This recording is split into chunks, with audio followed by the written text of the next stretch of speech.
গর্ভাবস্থা একজন মহিলার জীবনে একটি সূক্ষ্ম পরিবর্তনশীল সময়। এই সময় গর্ভবতী মায়েরা অনেক চিন্তিত থাকেন খাবার নিয়ে, যে কোন খাবার খেলে বাচ্চার ক্ষতি হবে আর কোন খাবার খেলে বাচ্চার ভালো হবে।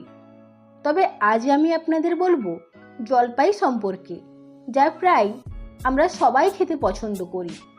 অনেক গর্ভবতী মায়েরা জলপাই নিয়ে অনেক ভুল ধারণা নিয়ে বসে আছেন যে জলপাই খেলে বাচ্চার ক্ষতি হয়। তাই আজ আমি আপনাদের জলপাই নিয়ে বিস্তারিতভাবে জানাবো।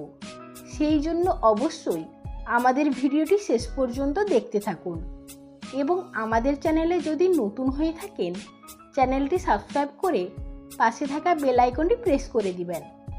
গর্ভাবস্থায় জলপাই খাওয়ার 8টি উপকারিতা জানা প্রতিটি গর্ভবতী মায়ের জানা জরুরি। আপনারা জানেন জলপাইয়ে প্রচুর পরিমাণে পুষ্টিগুণ এবং উপকারিতা রয়েছে। অনেকেই প্রশ্ন করে থাকেন গর্ভাবস্থায় জলপাই খাওয়া যাবে কি? এর উত্তর হলো হ্যাঁ, গর্ভাবস্থায় জলপাই খাওয়া যাবে, তবে প্রয়োজনের তুলনায় অতিরিক্ত নয়।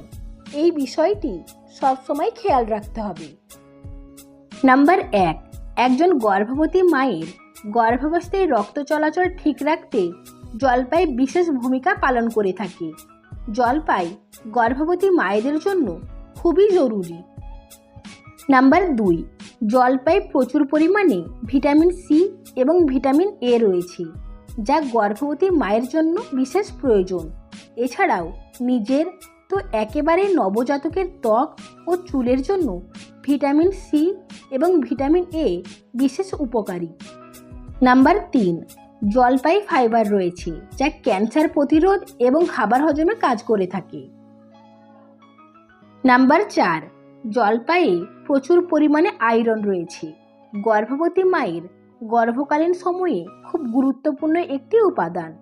শরীরে যদি আয়রনের অভাব দেখা দেয় তাহলে শরীর দুর্বল হয়ে যায়, আর জলপাই শরীরে আয়রনের ঘাটতি পূরণ করে। নাম্বার 5, জলপাইয়ে অ্যান্টিঅক্সিডেন্ট রয়েছে, যা রোগ প্রতিরোধ শক্তিকে দ্বিগুণ বাড়ায়। নাম্বার 6, জলপাই শিশুর ত্বক ভালো রাখে। নাম্বার 7, জলপাই একটি টক জাতীয় ফল, আর এই ফলে যেহেতু ভিটামিন সি রয়েছে তা শিশুর জন্য অনেক উপকারী। নাম্বার 8, গর্ভাবস্থায় অনেকে টক ফল খেতে পছন্দ করেন, তবে বেশি খাওয়া বোকামি, তাই পরিমাণ মতো খাবেন। জলপাই খাওয়া উপকারিতা জেনে আবার অনেকে বেশি বেশি খাবেন না, পরিমিত পরিমাণে খাবেন। কেননা প্রতিটি জিনিসেরই যেমন উপকারিতা রয়েছে তেমনই তার প্রতিক্রিয়াও রয়েছে। তো ফ্রেন্ডস, আজকের জন্য এই পর্যন্ত। দেখা হবে পরবর্তী ভিডিওতে।